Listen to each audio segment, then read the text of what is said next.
반갑습니다. 우리 서로 한번 인사하겠습니다. 잘 오셨습니다. 반갑습니다. 할렐루야. 네. 하나님은 어떤 분이시죠? 하나님은 사랑의 하나님이십니다. 하나님은 사랑으로 이 세상 만물을 창조하셨고요. 지금도 그 하나님의 사랑으로 이 세상을 통치하고 다스리십니다. 특별히 누구를 더 사랑하실까요? 하나님의 형상으로 창조된 사람을 더 사랑합니다. 얼마나 사랑하십니까? 독생자 아들 예수님을 주실 정도로 우리를 사랑하십니다. 하나님은 우리가 이런 하나님의 사랑으로 인해서 정말 기뻐하고 행복하기를 원하십니다. 이 하나님의 사랑을 경험하고 또 함께 누리고 그 사랑으로 함께 기뻐할 수 있는 곳이 있는데 그곳이 어디입니까? 따라합시다. 하나님 나라. 하나님 나라. 천국. 천국. 네. 우리의 천국에서 가는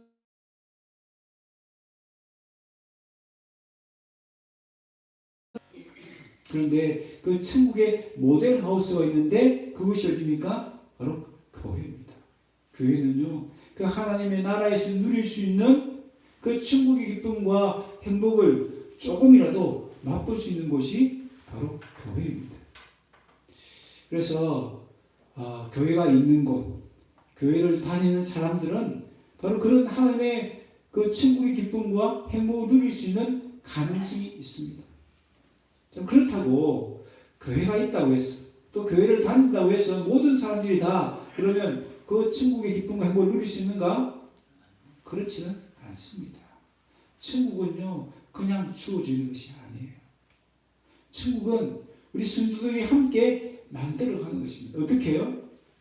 천국 시민답게 생각하고 말하고 행동할 때 그곳에 천국의 기쁨이 임하는 것입니다. 그래서 오늘 계속 살펴보고 있는 이 예수님의 가르침, 특히 이 말씀을 평지순 혹은 산상순이라고 하지 않습니까? 이 산상순, 평지순은요, 천국 백성으로서 어떤 생각과 말과 행동을 해야 하는지 가르쳐주는 말씀입니다. 그래서 이 말씀에 순종할 때에 우리는 이 불임교회 안에서도 천국의 기쁨과 천국의 행복을 누릴 수 있는 것입니다. 오늘 우리에게 주어지는 이 산상수의 말씀을 그냥 귓등으로 쓰지 마십시다. 이 말씀을 잘 받아들이시고 또 잘 소화하시고 잘 순종하심으로 정말 이 불임교회를 천국 같은 교회를 만드시고 그래서 이 교회 안에서 그런 천국의 기쁨과 행복을 누릴 수 있기를 바랍니다. 오늘 우리에게 주시는 말씀은 비판하지 말라라는 말씀입니다. 이것이 비판은요, 옳고 건전하고 정당한 비판을 말하지 않습니다. 여러분, 비판이 없으면 어떻게 될까요? 여러분, 개인이든 가정이든 이 사회든 어떤 곳이든지 비판은 꼭 필요합니다. 비판이 있어야 건강하게 유지가 되고요. 비판이 있어야 발전이 있는 것입니다. 그래서 오늘 말씀은 그런 비판을 의미하는 것이 아니고 이 말씀은요, 마치 내가 하나님이 된 것처럼 사람들을 판단하고 정죄하는 것입니다. 남의 허물을 헐뜯고 또 그 사람을 넘어뜨리고 그 사람을 상하게 하기 위한 비난과 같은 것이 오늘 말씀에서 말하는 비판입니다. 그 사람을 위하는 사랑의 마음이 전혀 없는 것이죠. 37절부터 38절에 보면 비판하지 말라는 말씀을 무려 4번씩이나 반복해서 말씀합니다. 똑같은 표현은 아니죠. 성경에 보면 비판하지 말라, 정죄하지 말라, 대신 뭐 하라? 용서하라, 주라. 두 번은 부정적인 명령을 했고요. 또 두 번은 긍정적인 명령을 하고 있습니다. 그래서 이 명령은요, 어쩌다가 한 번 하는 것이 아니고 마치 생활 습관처럼 되어 있는 그런 비판을 하지 말라는 겁니다. 입만 열면 남을 정죄하고 판단하는 그런 것이 아니라 이제 천국 시민이 되었기 때문에 천국 시민답게 용서하고 베풀라고 명령하시는 것입니다. 왜 이렇게 네 번씩이나 같은 의미를 다르게 반복해서 표현하셨을까요? 왜냐하면 남을 판단하고 정죄하는 것이 부메랑처럼 나에게 돌아오기 때문입니다. 오늘 정리해 보십시오. 비판하지 말라? 비판하지 말아야 나도 비판을 받지 않을 수 있다는 말입니다. 정죄하지 말라? 정죄하지 않아야 나도 정죄함을 받지 않을 수 있다고 이야기합니다. 용서하라? 그러면 나도 용서를 받을 수 있고요. 많이 베풀라? 그러면 하나님께서 어떻게 주신다고요? 도와주신다. 예. 그 대박이 있죠. 대박을 막 흔들고 꽉 눌려가지고 꽉 채워주듯이 그렇게 하나님께서 우리에게 되갚아 주시겠다라고 말씀합니다. 얼마나 귀한 말씀입니까? 여러분, 누가 이런 비판을 주고 정죄하고 또 누가 갚아주십니까? 하나님. 오늘 시기에는 직접적으로 하나님이라는 단어는 없어요. 그러나 헬라 문법을 보면 하나님에 의해서 받고 하나님에 의해서 정죄를 받고 하나님께서 용서를 베푸시고 하나님께서 더 많은 것으로 갚아주신다라는 의미가 담겨 있습니다. 그러니까 이 말씀을 주신 하나님의 마음이 있는 거죠. 우리가 하나님의 자녀로서 하나님의 그 심판에 빠지지 않고 하나님의 크신 용서를 받고 하나님의 더 많은 베푸심을 받기를 원하시는 하나님의 마음이 이 말씀 속에 담겨 있는 겁니다. 그래서 이 하나님의 마음을 잘 아시고 정말 이 말씀대로 남을 비판하지 않고 용서하심으로 하나님의 더 크신 용서와 더 많은 베풀어 주심을 경험할 수 있는 저와 여러분 되시기를 바랍니다. 아멘. 계속해서 예수님은 남을 비판하지 말아야 될 이유를 설명하시는데요. 39절입니다. 39절에 보면 비유를 말씀하시죠. 맹인의 비유를 말씀하시는데 맹인이 맹인을 비유하는 인도하는 비유를 말씀하십니다. 남을 비판하지 말아야 될 이유가 뭡니까?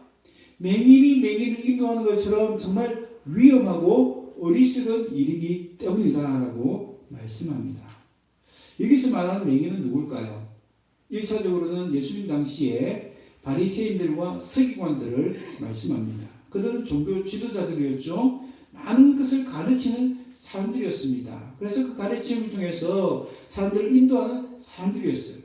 그런데 예수님은 그들을 향해서 마태복음 23장에 보면 눈먼 인도자 혹은 맹인된 인도자 혹은 어리석은 맹인다라고 말씀을 하셨습니다. 무슨 뜻이죠? 그 당시 종교 지도자들은 하나님의 진리의 말씀을 잘 안다라고 스스로 생각했다는 겁니다. 그래서 사람들을 많이 가르쳤는데요. 그 가르침이 제대로 된 가르침이다? 아니라는 거죠. 잘못된 길로 인도했다는 것이죠.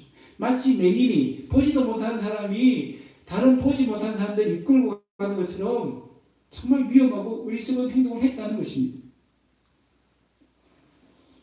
그들은 자신들의 기준을 가지고 사람들을 죄인으로 정죄했습니다. 낙인을 찍었죠. 저 사람은 천국까지 못할 사람, 저 사람은 교회에 오면 안 되는 사람, 그렇게 낙인을 찍었다는 것입니다. 그래서 예수님은 그들 향해서 뭐라고 말씀하십니까? 마태복음 23장 13절에 화 있을진저. 하나님께서 예수님이 정말 분노하시죠? 왜 분노하십니까? 서기관들과 바리새인들아, 너희는 천국문을 사람들 앞에서 닫고 너희도 들어가지 않고 들어가려 하는 자들도 들어가지 못하게 하는도다 라고 말씀을 합니다. 생각해 보십시오. 하나님은 모든 사람들이 구원받기를 원하십니다. 왜요? 사랑하니까. 원래 하나님의 사랑으로 창조된 사람들이니까. 그들을 어떻게든 천국을 인도하기를 원하십니다. 그런데 누가 가로막고 있어요? 이 바리새인들과 서기관이 다 가로막고 있는 거예요. 너는 세리고 너는 창기니까 죄인이야. 그러니까 하나님의 용서를 받을 수 없어. 하나님의 은혜와 복을 받을 수 있는 길을 미리 딱 차단시켜버린 거예요. 하나님 용서 받을 수 있는 기회를 아예 처음부터 없애버린 겁니다. 그걸 보고 하나님 예수님이 너무 마음에 분노가 일어나는 겁니다. 그래서 화 있을진저라고 분노를 발하신 것입니다. 여러분 실제로 그들은 세리나 창기 같은 사람들을 죄인으로 낙인을 찍었습니다. 그래서 당시에 그 세리나 창기들은 성전에 들어갈 수 없었습니다. 생각해 보십시오. 저와 여러분도 당시의 기준이라면 성전에 들어갈 수 있었을까요? 하나님의 은혜를 받을 수 있는 기회가 있었을까요? 다 차단되어 있었어요. 다 막혀 있었어요. 천국의 문이 딱 닫혀져 있었습니다. 그런데 누가 오셔서? 예수님이 오셨어요. 그 천국 문을 활짝 열어주셨죠. 그래서 당시에 죄인으로 낙인 찍혔던 그 세리와 창기들의 친구가 되어주십니다. 그들에게 천국을 활짝 열어주신 것이죠. 너희들은 죄인이지만 나를 믿고 나를 의지하면 모든 죄를 용서받을 수 있다. 죄 용서 받을 수 있는 그 길을, 그 기회를 열어주셨습니다. 그래서 그들도 예수를 믿고 천국에 들어갈 수 있도록 해주신 것이죠. 여러분, 예수님은 당시의 선생이다, 지도자라고 자처하는 그들을 향해서 진정한 선생, 하나밖에 없는 지도자는 예수님이라는 것을 말씀하십니다. 마태복음 23장 8절, 너희 선생은 하나요, 너희는 다 같은 형제다. 무슨 뜻일까요? 예수님만이 유일한 선생이시고 나머지는 다 똑같다는 거예요. 누가 위에서 뭐 지시하거나 가르치거나 잘못을 지적하거나 판단할 수 있는 사람은 없다는 뜻입니다. 오직 한 분, 예수님만이 선생이시고요. 또 23장 10절 보면 지도자는 누구라고요? 한 분, 예수 그리스도밖에 없다라고 말씀합니다. 우리를 정말 천국으로 인도할 수 있는 분, 진리의 길로 인도할 수 있는 분은, 그 선생은, 그 지도자는 예수님 한 분밖에 없다라고 말씀하시는 겁니다. 그러므로 우리는 바리새인들처럼 눈먼 인도자, 어리석은 맹인된 인도자가 되지 않도록 조심해야 합니다. 그러기 위해서는 우리 어떻게 해야 됩니까? 내가 남을 가르치는 선생이 되기 전에 무엇을 해야 되죠? 예수님께 배우는 제자가 되어야 합니다. 먼저 예수님께 배워야 되죠. 우리의 선생 되시고 우리의 유일한 지도자 되시는 예수님께 먼저 배워야 됩니다. 그리고 어떻게 해야 됩니까? 내가 남을 가르치는 선생의 자리에 서기 전에 예수님께 배우는 제자의 자리에 서야 되고, 내 지식, 내 경험을 전하는 것이 아니라 바로 예수님의 말씀, 이 진리의 성경만을 전해야 하는 것입니다. 야고보서 3장 1절에 보면 많이 선생이 되지 말라라고 말씀하셨습니다. 그 말씀 우리 오해하면 안 돼요. 선생 되지 말라라는 뜻이 아닙니다. 무슨 뜻이에요? 제대로 된 선생이 되라는 말씀이죠. 정말 말씀만을 가르칠 수 있는 제대로 된 선생, 눈먼 인도자와 같은 그런 선생이 되지 말라는 뜻입니다. 먼저 가르치기 전에 예수님께 배우는 제자가 되고, 내 경험, 내 생각, 내 지식을 바탕으로 가르치는 것이 아니라 정말 예수님의 진리의 말씀에 근거해서 가르쳐야 된다는 말씀이죠. 하나님 우리에게 남을 정죄하거나 판단하는 은사는 주시지 않았습니다. 대신 남을 가르칠 수 있는 은사는 주셨죠. 그래서 우리 남을 가르치는 것은 필요하지만 주신 은사에 따라서 남을 가르칠 수 있어야 합니다. 여러분, 우리는 하나님의 말씀으로 다른 사람을 가르치되 어떤 사람도 죄인으로 낙인을 찍어서는 안 됩니다. 여러분 생각해 보십시오. 세상에 끔찍한 살인자들은 천국에 갈 수 있습니까? 없습니까? 없습니다. 네? 없어요. 없어요? 네.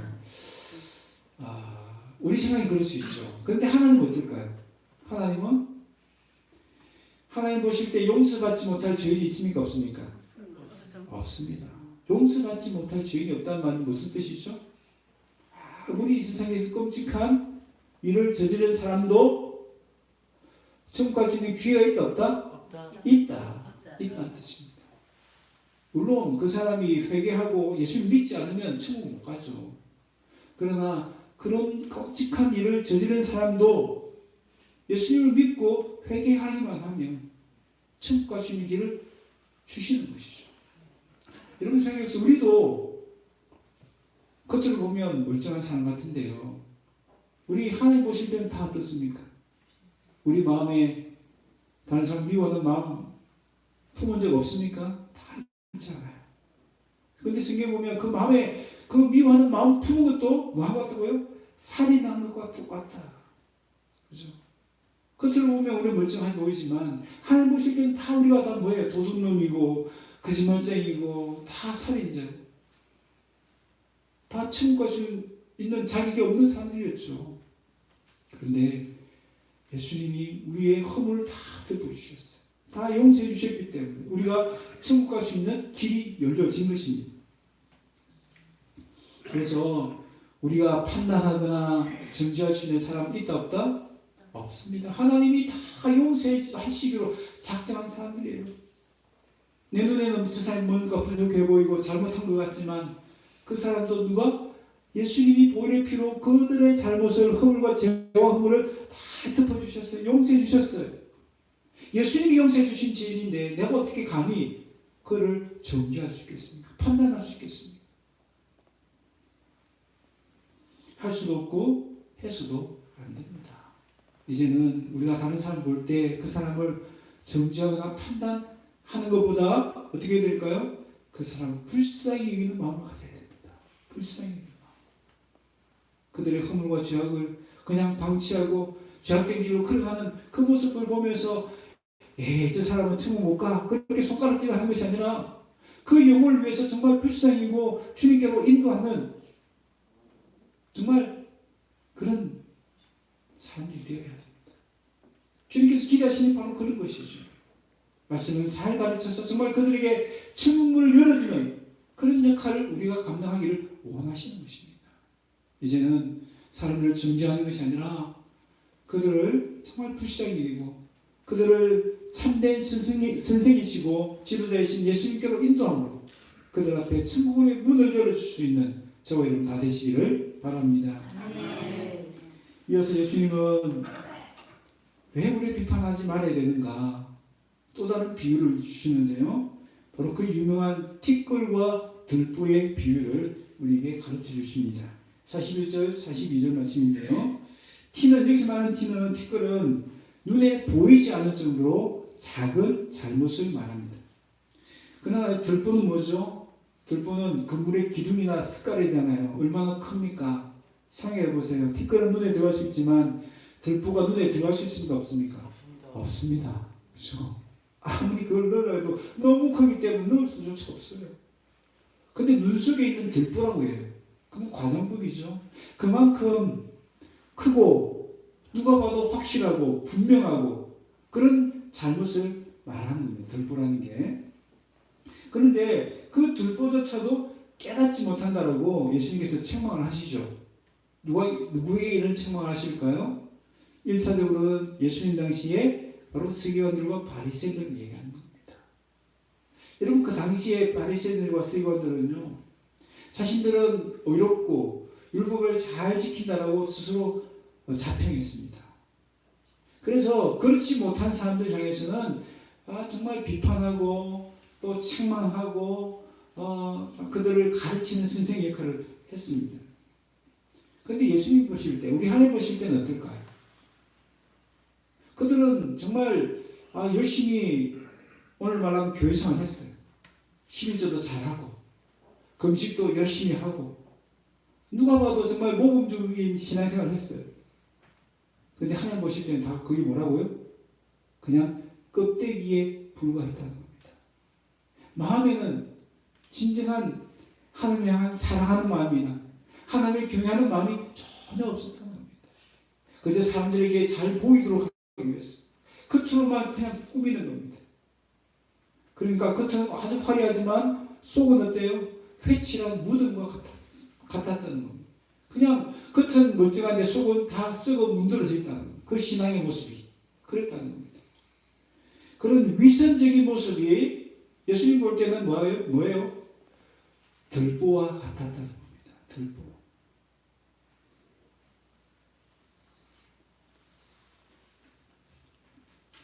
그런데도 그들은 종교적인 우월감을 가지고 사람들을 정죄하고 판단하기에 급급했습니다. 사람들을 막 구분해서 저 사람은 지옥 갈 사람, 천국 갈 사람 그렇게 자기들이 다 나누었다는 겁니다. 있을 수 없는 일이죠.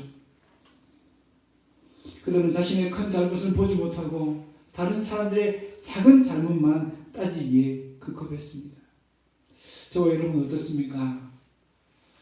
우리의 모습을 보면요, 우리에게도 이런 바리새인 같은 모습이 있는 것을 알 수 있습니다. 우리는 어떻습니까? 남의 잘못, 작은 잘못을 크게 보고 나의 큰 잘못은 작게 보는 경향이 있습니까? 없습니까? 있습니다. 내 잘못한 건 모르고요. 남 잘못한 것만 생각하는 거예요. 그리고 또 어떻습니까? 나의 잘못도 다른 사람에게 책임 전가하기에 급급한 모습들이 얼마나 많습니까? 나뿐만 아니라 이 세상에 많은 사람들이 그런 모습들을 보이죠. 자신의 잘못을 잘 인정하는 사람들을 보기가 힘듭니다. 예수님은 이 티끌과 들보의 비유를 통해서 남의 작은 잘못은 크게 보고 나의 큰 잘못은 작게 보는 우리의 그 간사함을 지적하고 계시는 겁니다. 여러분, 실수가 없는 완벽한 사람이 있을 수 있을까요? 없습니다. 죄가 없는 완전히 의로운 사람이 있을까요? 없습니다. 나도 실수할 수 있고 나도 넘어질 수 있고 나도 잘못할 수 있고 나도 죄를 지을 가능성이 있다 없다? 100% 있다. 100%. 누구든지.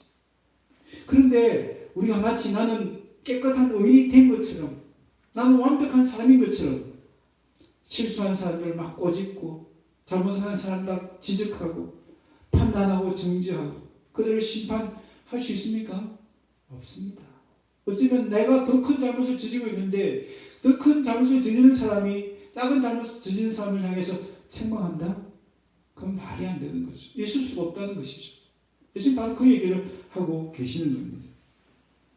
예수님은 우리가 나의 실수, 나의 허물, 나의 죄를 솔직하게 먼저 인정하기를 원하십니다. 그리고 어떻게 합니까? 내 그 잘못을 하나씩 둘씩 고쳐나가기를 원하시는 것이죠. 그런데 교만한 사람들은 나 자신을 잘 돌아보지 않습니다. 교만하니까. 나는 이미 완벽하고 잘하고 있다고 생각하니까 자기 자신을 돌아볼 줄 몰라요. 그래서 남을 보는 그 시선이 더 많은 것이죠. 여러분, 세상은 자기의 허물은 작게 보고 남의 허물은 크게 봅니다. 그러니까 어때요? 서로 비난하고 서로 정죄합니다. 네 잘못, 내 잘못 서로 따집니다. 그러니까 이 세상이 조용할 수가 없는 거죠. 항상 시끄럽고 다툼이 있고 미움이 있습니다. 서로 상처를 입히고 상처를 받습니다. 그러니까 이 세상 어때요? 멀쩡해 보이도 세상은 지옥 같은 세상이 되어버린 겁니다. 여러분, 우리가 어떻게 천국 같은 교회를 만들 수 있겠습니까? 세상과 반대가 되어야 되죠. 적어도 교회 안에서는 서로 성도를 향해서는 서로 비난하고 헐뜯고 서로의 실수나 잘못을 덜추어내고 그것으로 인해 사람들을 공격하고 그런 모습이 없어야 하는 거죠. 그런 모습이 있다면 아무리 교회 간판을 멋있게 달고 교회를 아무리 크게 짓는다 해도 그것이 천국이 될 수 있습니까? 될 수가 없어요. 천국 같은 교회는요, 건물이 결정하는 것이 아닙니다. 천국 같은 교회는요, 화려한 어떤 제도나 어떤 프로그램이 결정하는 것이 아닙니다. 천국 같은 교회는 결국 성도들의 모습이 결정하는 거예요. 성도들 한 사람 한 사람이 정말 천국 시민답게 생각하고 말하고 행동할 때 그것이 바로 천국 같은 교회가 되어지는 것입니다. 나 자신을 돌아보십시다. 우리는 어떻습니까? 나에게는 정말 관대하고 다른 사람들에게는 너무 엄격한 것은 아닌가요? 천국 시민은요, 반대가 되어야 됩니다. 나에게는 엄격하고 다른 사람에게는 관대할 수 있어야 합니다. 나는 허물과 약점과 잘못을 들춰내고 까발려서 그 영혼에게 상처와 아픔을 주는 것이 아니라 오히려 그 잘못을 덮어주고 감싸주고 이해해주고 용서해주는 그 모습 속에서 정말 천국의 모습이 나타날 수 있는 것입니다. 우리를 판단하거나 정죄할 수 있는 분은 오직 하나님 한 분밖에 없습니다.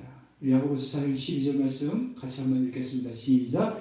입법자와 재판관은 오직 한 분이시니 능히 구원하시기도 하시며 멸하기도 하시느니라. 너는 누구이기에 이웃을 판단하느냐. 아멘. 여러분, 판단하는 사람 누구와 같이다고요? 자신이 스스로 하나님이 된 것처럼 교만한 사람이라는 겁니다. 우리의 입법자와 재판관은 오직 한 분 하나님밖에 없습니다. 우리 하나님처럼 그렇게 다른 사람 판단하고 정죄해서는 안 된다는 것입니다. 이제 남을 판단하는 잣들을 나에게 갖다 댑시다. 나에게 갖다 댑시다. 나의 신앙은 어떤지, 나의 예배 태도는 어떤지, 나의 기도의 생활은 어떤지, 다른 사람을 어떻게 하는지 보기 전에 나를 먼저 보십시오. 그리고 나도 죄인임을 겸손히 인정하십시오. 그런 후에 정말 영혼을 사랑하는 마음으로 그리고 조용히 그 사람 눈 속에 있는 티도 빼어줄 수 있기를 바랍니다. 여러분 오늘 성경에 보면요, 비판하지 말라, 정죄하지 말라고 하셨지만 또한 그 상대방에 있는 눈 속의 티는 빼줘야 된다라고 말씀합니다. 42절 보실까요? 하반절을 보면 뭐라고 되어 있습니까? 내 눈 속에서 들불 빼라. 그 후에야 내가 밝히 보고 형제의 눈 속에 있는 티를 빼리라. 여러분 눈 속에 티가 있으면 어때요? 편안합니까? 너무 불편하죠? 힘들죠? 여러분 그 상대방에 있는 눈 속에 있는 그 티를 빼야 될까요? 그냥 둬야 될까요? 빼줘야 되죠. 빼줘야 됩니다. 예수님이 말씀하신 의도는 그거예요. 먼저 내 눈 속에 있는 들분을 빼야 우리가 밝힌 눈을 떠서 볼 수 있다는 겁니다. 그러면 상대방에 있는 눈 속에 있는 티도 뺄 수 있다는 뜻이잖아요. 그죠? 그러니까 먼저 내가 겸손히 나를 돌아보고 내 눈 속에 있는 들불을 뺀 다음에는요, 우리 형제의 눈 속에 있는 그 티도, 그 형제를 아프게 하는 그 티도 빼줄 수 있는 사람이 되어야 하는 뜻이죠. 그렇게 내 눈 속에 있는 들보도 빼고 형제 속에 있는 그 눈 속에 티도 빼면 우리가 다 밝은 눈으로 서로를 보게 되고 그 밝은 영적인 눈으로 하나님을 보게 되고, 여러분 그것이 바로 천국되지 않겠습니까? 이제는 남을 정죄하는 그 눈이 아니라 남의 허물도 감사해 줄 수 있는 눈, 그러나 나의 죄에 대해서는 날카롭게 지적하고 판단하고, 그래서 하나님 앞에 겸손히 나를 돌이키고 그런 다음에 형제를 세워줄 수 있는 저와 여러분 다 되시기를 바랍니다. 말씀을 맺습니다. 한 예화를 말씀드리는데요. 30살의 대머리 총각이 있었습니다. 여러분 장가가기가 쉽지 않겠죠. 마치 머리가 다 빠져서 60대 할아버지처럼 그런 모습이니까 장가를 못 가는 거예요. 그래서 말씀을 볼 때마다 철자를 먹습니다.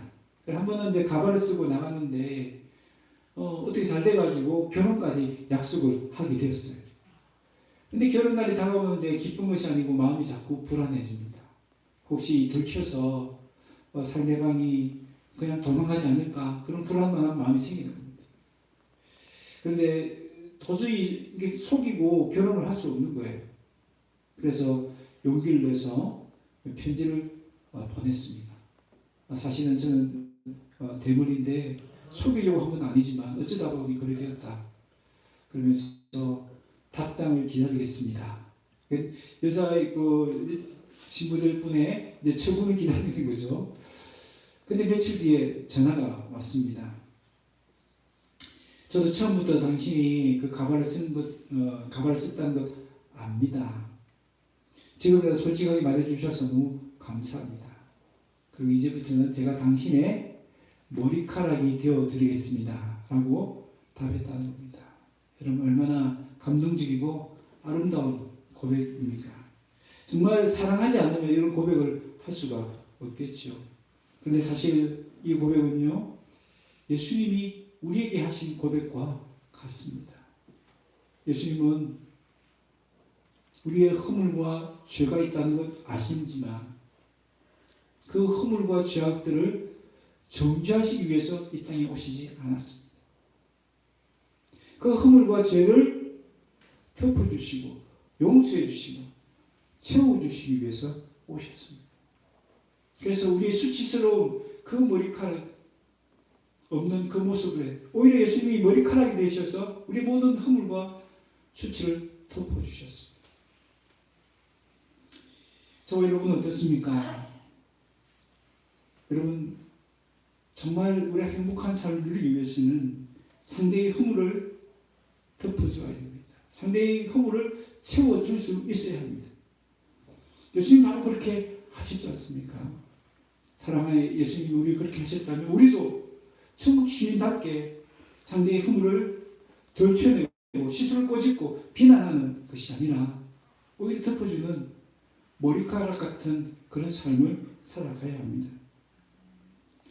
이제는 상대방의 허물을 따지고 실수를 꼬집고 정지함으로 머리카락을 뽑는 것이 아니라 오히려 그들을 허물을 덮어주는 머리카락이 되어주는 그런 삶을 사시는 저와 여러분 되시기를 바랍니다. 그래서 정말 이 땅에서도 그런 천국의 기쁨과 행복을 누릴 수 있는 저와 여러분 다